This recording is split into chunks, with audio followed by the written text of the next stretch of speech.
봉독했던 히브리서 12장 22절에서 24절의 말씀을 가지고 이미 시온산에 이른 자들, 이런 제목으로 하나님의 말씀을 나누도록 하겠습니다. 기독교 복음의 핵심은 예수 그리스도의 십자가와 부활이라 그랬죠. 절대 잊어버리면 안 됩니다. 알겠죠? 우리 기독교 복음의 핵심이 뭐예요?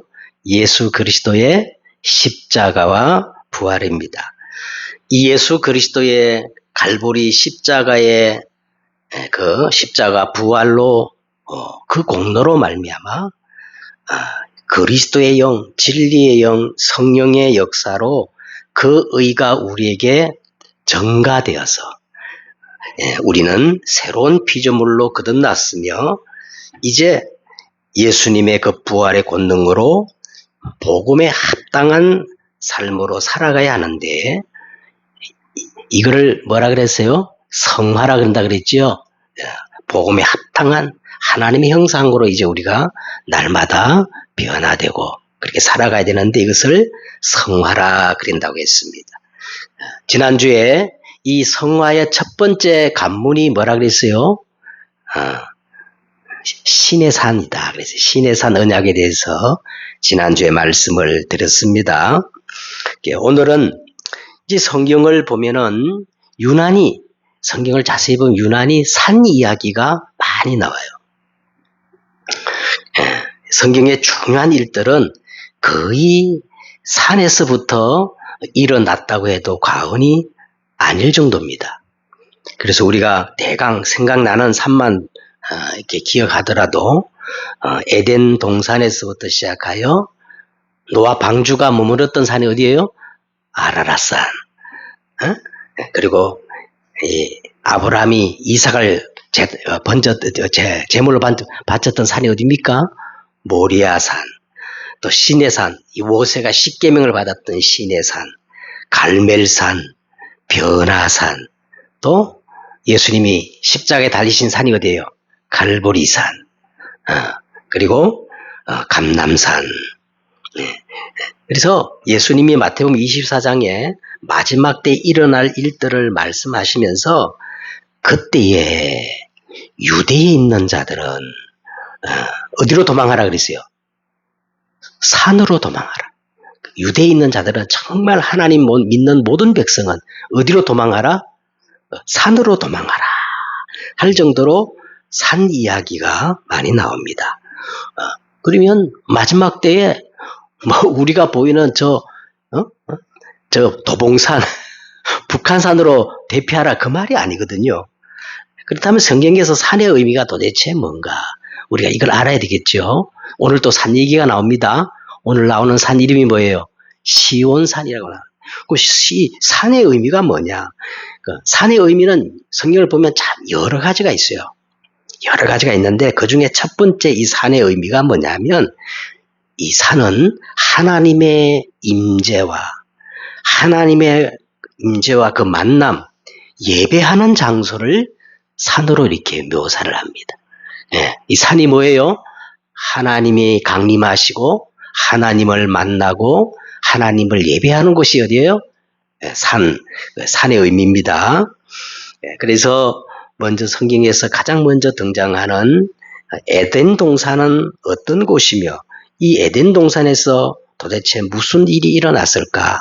지난주에도 말씀드렸는데 오늘은 더 보충해서 말씀을 드려야 됩니다. 그래서 창세기 2장 1절과 이 3절에 보면은 하나님이 천지와 만물을 얼마나 완벽하게 창조했던지 하나님이 보시기에 심히 좋았다 그랬거든요. 그 정도로 하나님이 천지와 만물을 완벽하게 창조하시고 일곱째 날을 복되게 하사 거룩하게 하시고 하나님이 안식하셨는데 이제 4절과 이제 6절 읽어보면은 그 성경을 읽어보면 뭔가 하나가 부족하고 허전한 느낌이 들어요. 자, 하나님이 천지와 만물을 완벽하게 창조하였으나 5절에 보니까 땅을 갈 사람도 없었으므로 들에는 초목이 아직 없었고 밭에는 채소가 나지 아니하였으며 안개만 땅에서 올라와 온 지면을 적실 뿐이었다. 네. 그러니까 느낌이 어떠세요? 뭔가 하나 빠진 것 같은 허전함이 느끼잖아요. 이게 무슨 의미냐면 분명 창조주 하나님이 하시는 일이 있고 사람이 해야 할 일이 또 따로 있다는 겁니다. 그래서 하나님이 이 땅에서 하나님을 대신해서 이 하나님의 창조 사역을 완성해 나갈 사람을 지으시고 그 사람을 통해 예배와 영광을 받으시려고 이제 창세기 2장 7절에 보니까 여호와 하나님이 땅의 흙으로 사람을 지으시고 하나님의 그 생기를 그 코에 불어넣으시니 사람이 뭐가 됐어요? 생명, 하나님의 형상이 되었다는 거예요. 그 다음에 하나님이 사람을 지으시고 곧바로 하신 일이 뭔가 하면 8절에 보니까 여호와 하나님이 동방의 에덴에 동산을 창설하시고, 자 여기 보세요. 분명히 동방, 방향과 에덴, 지명과 구체적인 명칭, 동산이 나옵니다. 그리고 이 창설이란 말이 뭐냐면 나타, 히브리 말로 나타란 말인데 성막, 성전, 교회를 의미하는 것으로, 자 그렇다고 볼 때 이 에덴 동산은 최초의 뭐가 되는 거죠? 교회가 되는 거예요. 교회. 그리고 그 지으신 사람을 거기 두시니라 했단 말은 사실은 첫사람 아담과 하와를 어디 주신 거예요? 에덴 동산이라는 교회에 두셔서 하나님을 예배하고, 그죠? 하나님께 영광을 돌리게 하신 겁니다. 이 에덴 동산에는 9절에 보니까 여호와 하나님이 그 땅에서 보기에 아름답고 먹기에 좋은 나무가 나게 하셨는데 동산 가운데 두 나무가 있었지요. 그 두 나무가 뭐예요? 생명나무와 선악을 알게 하는 나무도 있더라 하였습니다. 여기서 더 중요한 것은 10절에 보니까 강이 에덴에서 흘러나와 동산을 적시고, 중요한 말이 여기 있어요. 거기서부터 네 근원을 이뤘다는 거예요. 네 근원을 이뤘는데 그 강 이름이 비손, 기온, 히데겔, 유바라였더라. 자, 이게 뭔 말이냐면 여기서부터 하나님은 생수의 강이 흘러나오게 해가지고 모든 것들을 소성하고 번성케 하고 살리는 근원이 되게 하셨다는 거예요. 그러면서 15절에 이제 여호와 하나님이 그 사람을 이끌어 그 에덴 동산에 두어서 그것을 경작하고 지키게 하셨다. 이 말은 아담으로 하여금 이 축복을 잘 누리도록 하셨다는 겁니다. 이렇게 하여 첫사람 아담을 단순히 하나님의 피조물이 아니라 이제는 하나님의 자녀로 삼아가지고 영원한 영생의 복을 주시려고 하나님이 아담과 함께 행위 언약을 맺으시는 거예요. 내가 이렇게 하면 너를 완전히 영원히 축복하겠다.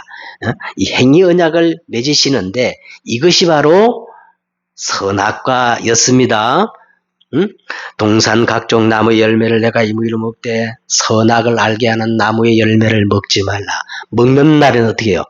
반드시 죽으리라. 정령 죽으리라. 보세요. 하나님이 막 적극적으로 뭐를 해라 이러면 우리가 부담되잖아요.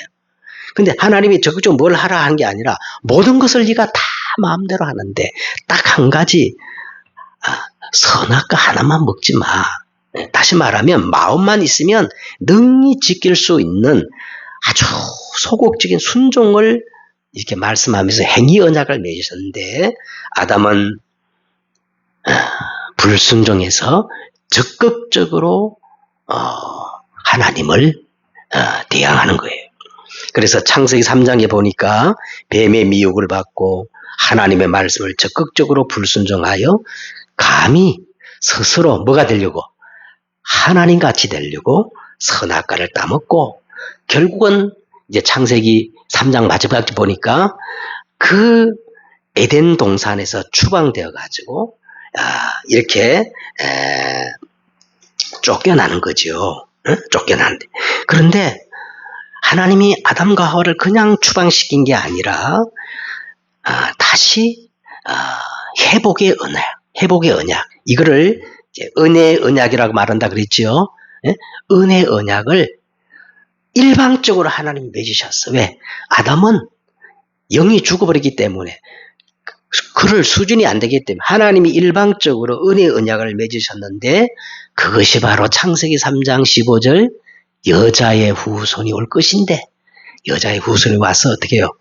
인간 모든 문제의 원인을 제공한 뱀의 머리를 상하게 할 것이다.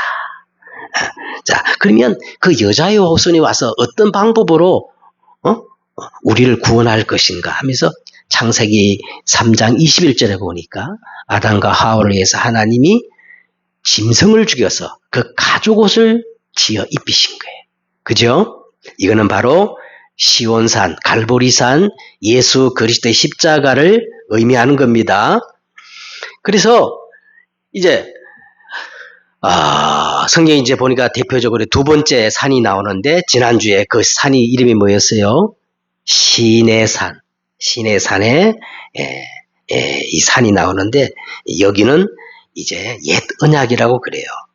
은혜의 언약을 주셨지만 사단이 가만히 있지 않고 끊임없이 인간으로 하여금 네피림에 빠지게 만들고 바벨탑을 쌓게 만들어서 계속 이 창세기 3장 15절 은혜의 언약을 놓치게 만드는 거예요. 그래서 하나님은 이 시내산에서 모세와 이스라엘 백성을 불러가지고 율법이라는 진실의 거울, 정확한 저울, 약도를 주셨습니다. 저와 여러분이 위선의 가면과 포장을 벗어버리고 정직하게 이 하나님의 법, 율법이라는 진실 앞에 서면은 어떻게 될까요?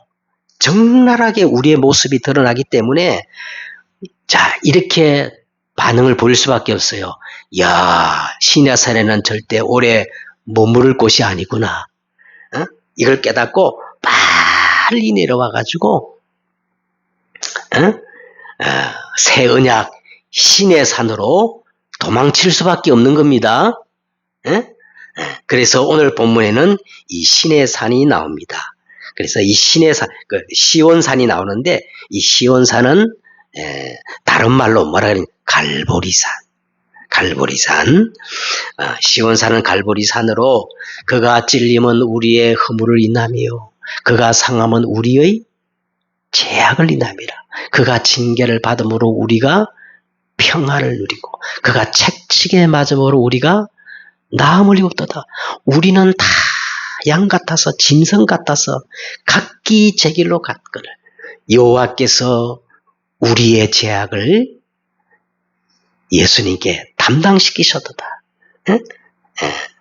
그래서 우리 주 예수님께서 갈보리 십자가에서 우리의 모든 죄를 담당하시고 대속하여 속량하시고 값을 지불하여 24절에 보세요. 뭐가 되셨어요? 오늘 성경 말씀 24절에 새 언약의 중보자가 되셨습니다. 할렐루야. 그래서 오늘 본문은 그리스도 안에 구원받은 성도가 지금 어떤 영적 신분과 특권, 권세와 특권을 누리고 있는지 보여주고 있는 내용이라고 할 수가 있겠습니다. 자, 그래서요, 여러분 집에 가서 한번 오늘 말씀 듣고 한번 10번이고 100번이 자꾸 읽어보세요. 읽어볼수록 오늘 이 세 구절이 얼마나 우리에게 황홀하고 아름다운 내용인지 몰라요. 저는 막 이거 세 구절을 그렇게 읽으면서 너무너무 황홀하고 아름다워요. 자, 시온산과 살아계신 하나님의 도성인 예루살렘과 천만 천사와 하늘의 생명책에 기록된 장자들의 모임과 교회와 만민의 심판자이신 하나님과 그리고 온전하게 된 의인들의 영들과 그러면서 새 언약의 중보자 예수 그리스도 그 보배로운 피 요게 순서대로 쫙 나오거든요. 예? 예. 그러니까 자세히 보면은 지금 우리는 어디에 있는가? 지금 우리는 어디에 있는가? 갈보리 십자가 그 통과한 사람은 지금 우리가 어디에 있는가? 두 번째는 우리는 지금 누구와 함께 있는가? 세 번째는 우리는 어떻게 그곳에 이르렀는가? 이런 내용이 오늘 세 구절에 담겨져 있습니다. 자, 첫 번째로 그러면 우리는 지금 어디에 있는가? 응? 자, 22절에 보면 이렇게 시작합니다. 22절에 보니까 이렇게 시작되지요? 그러나 너희가 이런 곳은 어디다? 시온산 그랬어요. 여기가 그러나가 아주 중요한데 우리가 지금 이런 곳은 신의 산이 아니라 그러나 어디라는 거예요? 시온산이라는 거예요. 여러분 신의 산 지난주에 말씀 보셨죠? 신의 산은 오르기는커녕 일정한 하나님께서 경계를 정해놓고 함부로 나오는 사람은 반드시 죽으리라 그렇게 했는데 오늘 이 시온산은 우리가 이미 시온산에 이르렀다. 그래서 도망치듯 시온산으로 올라오라는 거예요. 이제 우리 이제 성경은 이렇게 보면은 그런 의미가 조금 약하게 됐는데 헬라어 원문에 보면은 그러나 우리가 이런 곳은 시온산과 이 말이 이렇게 표현되어 있습니다. 알라 프로셀렐 리타테 그런 리타테인데 그 뜻이 뭐냐면 우리가 언젠간 시온산에 올라갈 것이다. 그게 아니라 너희가 이미 아무 공로 없이 시온산 갈보리산에 이미 이르렀다는 거예요. 완료를 지금 선언하고 있어요. 앞으로 그렇게 될 것이다 아니고 이미 우리가 갈보리 그 시온산에 이르렀다는 겁니다. 그러면 이 갈보리산에서 어떤 일이 일어났을까요? 여러분 갈보리 그 시온산에서 어떤 일이 벌어졌을까요? 예수 그리스도가 십자가에 못 박혀 죽으시고 3일 만에 부활하셨는데 자, 요한복음 19장 30절에 보니까 예수님이 십자가의 죽음에서 마지막 선언했어요. 테텔레스타이 내가 다 이루었다. 내가 다 값을 지불했다. 할렐루야. 예수는 그리스도 모든 문제 해결자. 갈보리 십자가 모든 문제 해결했습니다. 예? 그래서 모든 문제를 다 해결하시고 요한복음 5장 24절에 우리에게 단 한 가지를 요구했어요. 뭐를 요구하셨느냐 하면 진실로 내가 너에게 이르노니 내 말을 듣고 나 보내신 자를 믿는 자는 뭐 하는 자는 오직 믿음을 요구하셨어요. 믿는 순간 영생을 얻었고 심판에 이르지 아니하나니 사망에서 생명으로 즉각적으로 옮겨질 것이다 아니고 옮겨졌느니라. 완료형입니다. 오직 믿기만 하면 되는 거예요. 응? 그래서 로마서 10장 4절에 보니까 그리스도는 모든 믿는 자에게 의를 위하여 율법의 마침이 되었느니라. 예수님은 우리 인간의 육체를 입고 오셔가지고 그 행위 언약, 은혜 언약을 다 갈보리 십자가에서 이루셨다는 거예요. 그래서 마침이 되셨다는 거예요. 그래서 고린도후서 1장 20절에 보니까 하나님의 약속은 얼마든지 그리스도 안에서 예가 되니 그런즉 그로 말미암아 우리가 아멘하여 하나님께 영광을 돌리게 되었느니라. 이 말은 하나님의 모든 모든 약속이 예수 그리스도를 통하여 갈보리 십자가에서 성취되었으므로 모든 성도는 얼마든지 아멘 하여 하나님께 영광을 돌리게 되었다는 거예요. 누구든지 이 사실을 믿기만 하면. 할렐루야. 그래서 히브리서 기자는요, 히브리서 1장 1절과 2절에 이렇게 기록하고 있습니다. 옛적의 선자를 통하여 여러 부분과 여러 모양으로 우리 조상에게 말씀하신 하나님이 이제 이 모든 마지막에는 단 한 가지로 말씀하신다는 거예요. 오직 예수 그리스도를 통해서 우리에게 말씀을 하신다. 히브리서 기자는 히브리서를 시작하자마자 이렇게 말씀하신 거예요. 그래서 오직 예수를 히브리서는 지금 말씀하고 있는 겁니다. 그러므로 사도행전 4장 12절에 보니까 천하 인간에게 예수 그리스도 말고는 구원 얻을 만한 이름을 주신 적이 있어요, 없어요? 없어요. 주신 적이 없습니다. 다른 복음은 없어요. 다른 복음을 전하면 갈라디아 1장 7절에 보니까 하늘에서 온 세상 없는 천사라 할지라도 아무리 유명한 목사라 할지라도 아무리 대단한 사람이라 할지라도 이 그리스도 말고 다른 법 전가하면 뭐를 받을지어다? 저주를 받을지어다. 다른 복음은 없나니. 자, 이것이 오늘 시온산 갈보리산의 새 언약입니다. 자, 그러면 오늘 두 번째로 우리는 지금 누구와 함께 있는가? 우리는 지금 누구와 함께 있는가? 오늘 막 여러분 영안을 탁 뜨고 이걸 우리가 말씀을 읽어야 돼요. 자, 오늘 이제 자, 우리는 지금 누구와 함께 있는가? 살아계신 하나님의 도성인 하늘의 예루살렘과 그랬어요. 살아계신 하나님의 도성인 하늘의 뭐예요? 예루살렘. 자, 우리가 살아계신 하나님을 이제 우리가 표현할 때 어떻게 한다고 했습니까? 성삼위 삼위일체 하나님이라고 한다 그랬죠. 살아계신 하나님을 말할 때 뭐라고 얘기한다고요? 성삼위 삼위일체 하나님. 자, 그러면 오늘 이 본문을 보세요. 살아계신 하나님의 도성인 하늘의 예루살렘이 뭘까요? 자, 살아계신 하나님이 거하시는 성전을 얘기하는 거예요.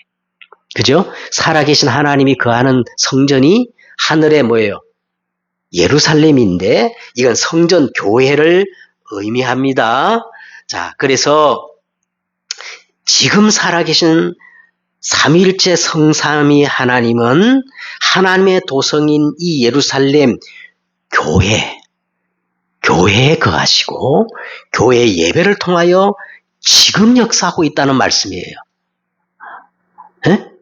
그렇죠? 그러면 예배 드리면 어떤 일이 일어날까요? 자, 두 번째 보세요. 22절 마지막 절에 보세요. 예배 드리면 어떤 일이 일어날까요? 천만 천사가 동원된다는 거예요. 여러분 계시록 우리가 읽을 때 계시록에는 이 천천만만이라고 그랬잖아요. 계시록 4장과 5장에 보면은 그 하늘에 예배가 드려지는데 천천만만의 천사들이 성가대가 막 찬양을 하는 게 나오는데, 자, 여기는 문자적인 숫자를 말하는 게 아니고 이 천만 천사란 말은 뭐냐면 천사의 수가 그 정도로 셀 수 없을 만큼 많다 이런 뜻이에요. 많다. 그래서 예배 드릴 때에 시공간을 초월하는 천만 천사 이 보좌의 능력이 참 다윗이라는 왕은요 굉장한 인물입니다. 시편 103편 20절에서 22절에 보니까 다윗이 이 광경을 보고 이렇게 기록하고 있습니다. 능력이 있어 여호와의 말씀을 행하며 그의 말씀의 소리를 듣는 여호와의 천사들이여 여호와를 송축하라.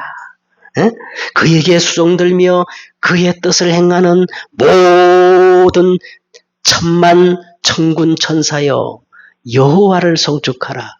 그에게 여호와의 지으심을 받고 그가 다스리는 모든 곳에 있는 너희여 여호와를 송축하라. 이 다윗이 그걸 깨달은 거예요. 예배 드릴 때에 하늘의 시공간을 초월하는 천만 천사가 움직이고 있다는 것을 꼭 믿으시기 바랍니다. 예? 홍해가 어떻게 갈라졌냐면요. 홍해가 성경이 출애굽기 14장에 보니까 주의 천사가 그 콧김으로 동풍을 불게 해가지고 홍해가 갈라졌다는 거예요. 알겠습니까? 다니엘이 사자굴에 떨어졌는데, 그죠? 천사가 동원돼 사자 입을 본 거예요. 히스기야 왕이 아수르 군대가 쳐들어와가지고 하나님 성전에 들어가 간절히 기도하는데, 그날 밤에 주의 사자가 아수르 군대 18만 5천 명을 송장으로 옥문을 갈라지게 하고, 성경의 모든 기적 뒤에는 이 천만 천사가 나타나는 거예요. 예배 드릴 때 이 천사가 동원된다는 거예요. 할렐루야. 믿으셔야 됩니다. 자, 그 다음에 보세요. 23절에 보세요. 하늘에 기록된 장자들의 모임과 그랬어요. 자, 이 장자가 뭘까요? 예? 우리도 옛날에 보면 장자 큰아들에게 재산을 어떻게 해요? 더 많이 물려주지요? 예? 성경에도 그랬어요. 이 장자란 말은 상속꾼, 상속자입니다. 그런데 오늘 이 장자들이 어디에 기록되어 있어? 하늘에 기록된 장자들의 모임이라 했으니까 하늘에 속한 모든 신령한 복을 상속받을 상속자들이, 이게 예배를 통해 이루어진다는 겁니다. 그러면서 23절에 드디어 교회와 그랬어요. 교회. 왜 교회가 이렇게 뒤에 앞에 나오면 좋은데 왜 뒤에 나오느냐? 하나님의 도성 새 예루살렘, 이게 바로 교회인데, 교회를 통해서 하나님의 나라가 시작되고 보좌의 능력이 시작된다는 겁니다. 그러면서 23절에 만민의 심판자이신 하나님, 자, 만민의 심판자이신 하나님, 지금까지는 참 은혜로운 말씀이었는데 심판한다는 말이 좀 분위기가 바뀌죠. 이 말이 무슨 뜻이냐면 복음의 양명성이에요. 예? 복음은 모든 믿는 자를 구원하시는 하나님의 능력과 지혜도 되지만, 이 복음을 거부하는 자, 십자가의 도가 멸망받을 자에게는 미련하게 보이는 그 준엄한 심판의 도구가 된다는 겁니다. 그러면 마지막 23절에 온전하게 된 의인의 영들과 그랬어요. 여기서 나오는 온전하게 된 의인의 영들이란 말은 자기의 공로나 열심으로 의롭게 된 의인이 아니라 오직 시온산 갈보리 그 십자가 보혈의 공로로 믿음으로 의롭게 된 자들입니다. 아멘. 그런 자들이라는 거예요. 그 다음에 세 번째, 우리는 그러면 어떻게 이 시온산 하나님의 도성인 하늘의 예루살렘 천만 천사가 역사하는 그곳에 우리가 이르렀는가? 이게 오늘 가장 중요한 이름이 나오는데, 지금까지 이 모든 것을 가능케 하신 분의 이름이 나오는데 24절에 그 이름이 누구예요? 새 언약의 중보자이신 예수 그리스도이십니다. 아멘. 그러면 이 예수 그리스도가 어떻게 우리의 새 언약의 중보자가 되었을까요? 자, 그 뒤에 이제 곧 나오지요. 및 아벨의 피보다 더 나은 것을 말하는 뿌린 피니라. 여기서 뿌린 피는 어떤 피예요? 바로 예수님이 갈보리 십자가에서 흘린 그 피, 그 보혈을 의미하는 거예요.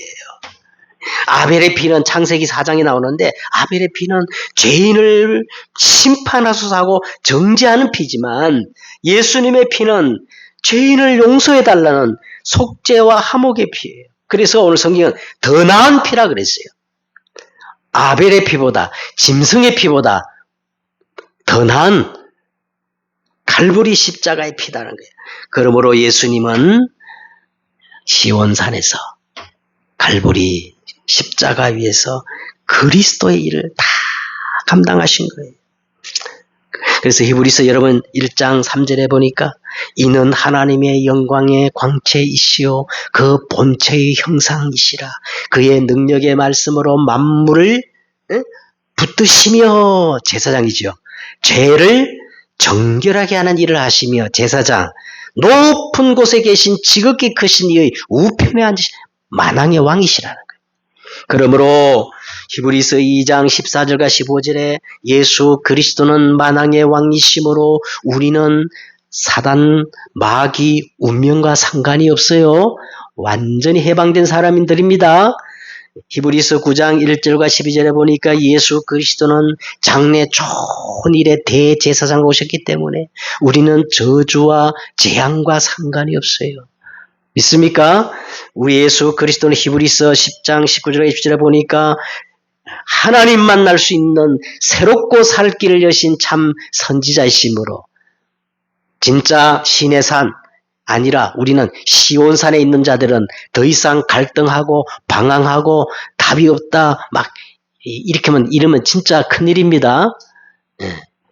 우리는 완전한 길이요 진리요 생명 대신 그리스도를 붙잡고 있기 때문에 그 이름으로 기도하면 오늘 말씀처럼 천만 천사가 역사하게 돼 있고 아멘. 하나님의 나라가 임할 줄 믿습니다. 이제 결론을 맺겠습니다. 자, 오늘 결론은 시온산과 살아계신 하나님의 도성, 하늘의 예루살렘에 우리가 머물자. 오늘 그대로 시온산과 살아계신 하나님의 도성, 하늘의 예루살렘을 회복하자.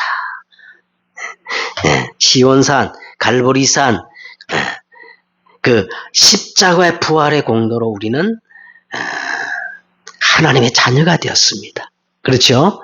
우리는 시온산, 갈보리산, 예수 그리스도의 그 십자가와 부활의 공로로 그 의가 우리에게 전가되어서 우리는 하나님의 영원한 생명을 소유한 하나님의 자녀가 되었어요. 그래서 저와 여러분은 이제 어디에 머물러야 되느냐 하면 살아계신 하나님의 도성인 하늘의 예루살렘, 여기가 어디라 그랬어요? 오늘 나오는데 보니까 장자들의 모임, 그게 어디라 그랬어요? 교회라 그랬죠? 교회에 모여서 참 예배를 회복할 때 어떤 일이 벌어지느냐? 이건 절대 잊어버리면 안 돼요.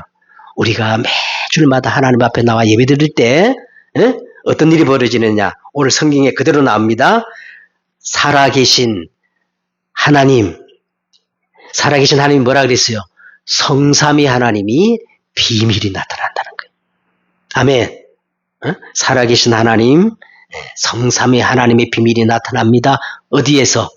예배 드릴 때. 할렐루야. 그러면 이 성삼위 하나님의 비밀이 나타나면 두 번째 어떤 일이 벌어져요? 천만 천사, 시공간을 초월하는 우리가 알지 못하는 크고 비밀한 보호자의 능력, 천만 천사가 동원된다 그랬어요? 안 동원된다 그랬어요? 성경에 나와 있잖아요. 모든 천사는 부리는 영어로서 구원받은 상속자들을 위하여 섬기라고 보내심이 아니뇨. 히브리서 1장 14절에 나오죠. 우리가 믿어야 돼요. 하나님, 우리 권사님이 민수를 위해 기도할 때 하나님, 내가 오늘 예배할 때 천만 천사가 우리 민수에게 동원되어서 하나님의 지혜를 더해달라고. 그거 예배 믿어야 된다는 거예요. 오늘 말씀에. 그러면 이때부터 하나님의 나라가 임하고 하나님의 나라와 그 일들이 이 교회와 예배를 통해서 시작된다는 거예요. 오늘 이 세 가지는 절대 잊어버리면 안 됩니다. 오늘 저는 막 성경 말씀 보면서 막 너무나 예배가 그래서 이렇게 중요하구나. 말씀을 맺겠습니다. 예수 그리스도의 십자가의 복음으로 완전히 답을 내고 살아계신 하나님이 역사하시는 하나님의 도성, 하늘의 예루살렘, 장자들의 모임, 교회를 통해서 참된 예배를 회복하시길 바랍니다. 회복하기만 하면 이 교회, 이 참된 예배를 통해서 뭐가 시작되어요? 하나님의 나라가 시작되고 천만 천사가 동원되어지며 하나님의 나라와 그 일들이 이 교회 예배로부터 시작된다는 겁니다. 오늘 성경 그대로 나오지요. 이 말씀이 여러분에게 그대로 성취되기를 오늘 말씀 그대로 새 언약의 중보자 되시는 예수 그리스도의 이름으로 축복합니다. 기도하겠습니다. 하나님, 갈보리 십자가에서